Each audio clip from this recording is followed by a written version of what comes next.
राधे राधे। आप सबको राधे सखिया चैनल में स्वागत है। मैं आशा करती हूँ कि आप सब लोग भी बिल्कुल स्वस्थ होंगे, ठीक होंगे और हम लोग भी यहाँ पर स्वस्थ हैं और ठीक है।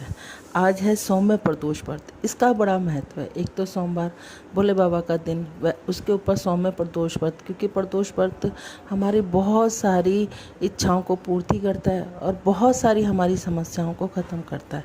सौम्य प्रदोष व्रत करे न करे, लेकिन इसकी कथा सुनने मात्र से ही हमारे बहुत सारे कष्ट कट जाते हैं। इस दिन कहते हैं कि भोले बाबा की शाम को प्रदोष काल में, जब दिन छिपने से पहले और सूर्य जब अस्त होने जा रहा हो, तो उसके थोड़े से टाइम पहले, आधे घंटे पहले, ये मान लो कि अगर 6:30 बजे सूरज छिपता है तो 6 सवा 6 बजे के बीच में भोले बाबा की पूजा करने का बड़ा ही महत्व है। लेकिन ये कोरोना काल है, मंदिर खुले नहीं खुले, तो आप अपने घर में भोले बाबा की अगर मूर्ति है तो उसके आगे आप शाम के समय दिया जलाकर, देसी घी का दिया जलाकर, उनको पान फूल जो आपके पास हैं, फल फूल चढ़ाकर, और प्रदोष व्रत की कहानी ये भी नहीं कर सकते तो आप ओम नमः शिवाय की एक माला भी नहीं है तो हाथ पे ही ओम नमः शिवाय के जाप और शिव चालीसा कर सकते हैं। इससे भी आपको प्रदोष व्रत का पूरा महत्व मिलता है। और प्रदोष व्रत की कहानी इस प्रकार है कि सुबह नित्य कर्म से निवृत्त होकर आचमन प्रणाम कर सूर्य को अर्घ्य दें और यह संकल्प करें कि आज मैं अपने मनवांछित फल की प्राप्ति के लिए सौम्य प्रदोष व्रत का नियमित रूप से शिव पार्वती का विधि विधान से पूजन करें। उमा सहित शिवाय नमः का मंत्र से 108 जाप करें। ओम नमः शिवाय मंत्र का 108 जाप जरूर करें।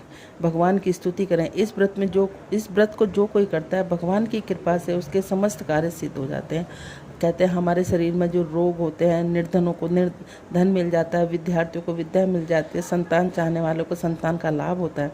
यदि कोई कहा जाता है कि पुराने समय में यदि कोई राजा इस व्रत को करता था तो उसके राज्य में प्रजा कभी दुखी नहीं होती थी, सब प्रकार का उसको सुख मिलता था।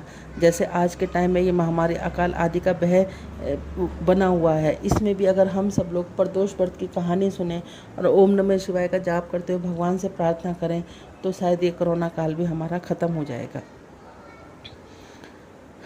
अंत में भगवान शंकर को परम और कहते हैं कि इसकी कथा सुनने मात्र से ही अंत में भगवान शंकर के परम धाम की प्राप्ति होती है। इसकी कहानी इस प्रकार है। प्राचीन काल में एक धान्य से युक्त एक वैश्य था, किंतु उसके एक भी संतान न थी। इससे वह सदैव दुखी रहता था। वह वैश्य प्रत्येक सोमवार को शिव जी का पूजन एवं व्रत करता था। भगवान का भोग लगाकर ही वह अपनी पत्नी से प्रसाद स्वरूप भोजन करता था। उसकी भक्ति को देखकर पार्वती जी ने शंकर जी से कहा, यह वैश्य अत्यंत भक्तिपूर्वक आपकी पूजा करता है, अतः आप इसके दुख को दूर करें, उसे संतान प्राप्त होने का वरदान थे। तब शंकर जी ने कहा, यह वैश्य के पूर्व जन्म का फल है, इसके भाग्य में पुत्र सुख नहीं है। इसे पुत्र प्राप्ति का वरदान तो दे रहा हूँ, किंतु यह 12 बरस तक ही जीवित रहेगा। कुछ समय के बाद भगवान की कृपा से उस वैश्य को एक सुंदर पुत्र की प्राप्ति हुई। पुत्र के होने से वैश्य के घर आनंद मनाया गया, किंतु वैश्य की चिंता दूर न हुई। उसे ज्ञात था कि उसके पुत्र की आयु केवल 12 वर्ष की है, किंतु फिर भी प्रसन्नता के साथ 11 बरस बीत गए। वैश्य की पत्नी ने अपने पति से कहा, पुत्र विवाह के योग्य हो गया। एक दिन वैश्य की पत्नी ने अपने पति से पुत्र का विवाह का आग्रह किया। तब वैश्य ने अपनी पत्नी से कहा, अभी विवाह की क्या चिंता, मैं इसे विद्या अध्ययन के लिए निमित्त काशी भेजना चाहता हूँ। पत्नी को इस प्रकार आश्वासन देकर वैश्य ने अपने पुत्र के मामा को अपने पास बुलाया और प्रचुर धन देकर कहा, तुम अपने इस भांजे को लेकर विद्या अध्ययन कराने काशी ले जाओ। यद्यपि तुम मार्ग में इस नियम का अनिवार्य पालन करना कि मार्ग में यज्ञ करते रहना, ब्राह्मणों को भोजन कराते रहना तथा दक्षिणा दान करते हुए जाना। तब दोनों मामा भांजे घर से विदा होकर चल पड़े। वे दोनों मार्ग में यज्ञ करते, ब्राह्मणों को भोजन कराते, दान दक्षिणा करते जाते। इस नियम का पालन करते हुए नगर में जा पहुँचे। देवयोग बस उस नगर के राजा की कन्या का विवाह था। उसी दिन होना निश्चित था। राजकन्या अत्यंत रूपवती, सुलक्षणा और गुणवंती थी। तथापि जिस राजपुत्र के साथ उसका विवाह हो रहा था वह कान्हा था। वर का पिता इस कारणवश बड़ा चिंतित था। उसने एक सुदर्शन वैश्य पुत्र को देखा तो प्रसन्न हो गया और तत्काल युक्ति विचार कर उसने सुदर्शन वैश्य पुत्र के मामा से कहा, कृपा करके अपने भांजे को कुछ समय के लिए मुझे दे दूं। तुम मुझ पर बड़ी कृपा हो, विवाह प्रांत में इसके आपके पास भेज दूंगा, प्रचुर धन देकर आपको प्रसन्न कर दूंगा। वैश्य मामा का पुत्र का मामा वर के पिता के इस प्रस्ताव से सहमत हो गया। उसने अपने भांजे को नकली वर बनाकर विवाह मंडप में प्रस्तुत कर दिया। विवाह संस्कार विधि पूर्वक संपन्न हुआ, लेकिन जब वह वैश्य राजपुत्री को सिंदूर दान करके प्रस्थान करने लगा तो उसने राजपुत्री की साड़ी के एक छोर पर लिख दिया, हे प्रिय, तुम्हारा विवाह मेरे साथ हुआ। मैं एक वैश्य पुत्र हूँ, मैं विद्याधन करने काशी जा रहा हूँ। तथापि तुम्हारी विवाह एक छद्म एवं नकली वर के साथ हुई है। जो नकली वर काना है उसका वो तुम्हारा वास्तविक पति नहीं है। ऐसा विवरण राजकुमारी की साड़ी पर लिखकर वैश्य पुत्र प्रस्थान कर गया। अपनी विदा के समय इस विवरण को अपनी साड़ी पर लिखा हुआ राजपुत्री ने पढ़ा तो उसने राजकुमार के साथ गमन करना अस्वीकार कर दिया और कहा, यह मेरा पति नहीं है। मेरा पति तो श्रेष्ठी पुत्र है जो वर्तमान में विद्या अध्ययन करने के लिए काशी गया है। राजपुत्री के कथन को सुनकर उसके माता पिता घोर चिंतित हुए कि उन्हें वर के पिता द्वारा किए गए कपट व्यवहार का बड़ा दुख हुआ। राजपुत्री को विदा नहीं किया, तब बारात बिना वधू के खाली लौट गई। उधर वह वैश्य पुत्र अपने मामा के साथ काशी पहुंच गया। वहाँ वैश्य पुत्र विद्या अध्ययन करने लगा, उसका मामा यज्ञ करने लगा। इस प्रकार अल्प अवधि व्यतीत होते होते वैश्य की आयु के 12 वर्ष पूरे हो गए और जिस दिन अंतिम आयु दिवस था उस दिन भी यज्ञ हो रहा था। उस वैश्य पुत्र ने अपने मामा से कहा, मेरी तबीयत अस्वस्थ है, मैं शयन करने जा रहा हूँ। कुछ समय बाद मामा ने आकर जब वैश्य पुत्र को देखा तो मृत देखकर वह घोर दुखी हुआ, लेकिन उस समय यज्ञ कार्य चल रहा था। यज्ञ भंग होने के भय से मृत वैश्य पुत्र का मामा अपने शोक का शमन कर मौन हो मृत वैश्य पुत्र का मामा वहाँ से चला गया और उसने यज्ञ समाप्त हो जब पूर्ण आहुति के पश्चात यज्ञ समाप्त हो गया तो समस्त यज्ञकर्ता ब्राह्मण वहाँ से चले गए। तब मृतक वैश्य पुत्र का मामा अपने भांजे के शोक में विलाप करने लगा। संयोग उस समय शिव पार्वती वहाँ से पहुँचे। उन सबका करुण क्रंदन को सुनकर पार्वती जी का हृदय करुणा से भर गया। वे शिव जी से बोली, प्रभु, यह हृदय विदायक विलाप कौन कर रहा है? आप कृपा करके चलें, इस विलाप के कारण को समझे। तब शिव पार्वती उस स्थान पर पहुंच गए। वह मृत वैश्य पुत्र को देखते ही पार्वती जी पहचान गए। उन्होंने शिव जी से कहा, है प्रभु, आपके वरदान से अत्यंत यह बालक मृत हो गया, ऐसा क्यों हुआ है देव? शिव जी ने कहा, हे देवी, यह बालक अपनी आयु पूर्ण करके मृत्यु को प्राप्त हुआ, इसमें मैं क्या करूं?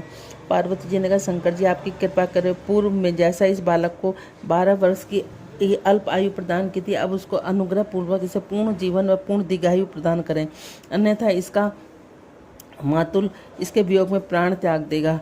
तब पार्वती के आग्रह से शिवजी ने उस मृतक बालक को पूर्ण जीवन का पूर्ण दीर्घायु प्रदान की तथा पार्वती सहित शिवलोक को प्रस्थान कर गए।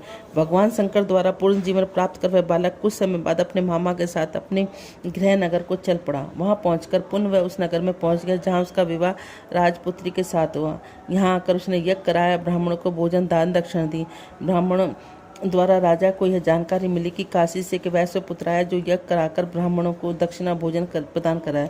तब राजा उत्सुक हो उस वैश्य पुत्र को देखने आया तो प्रत्यक्ष में के रूप में अपने जमाता को देखकर राजा ने पहचान लिया। अत्यंत प्रसन्न हुआ।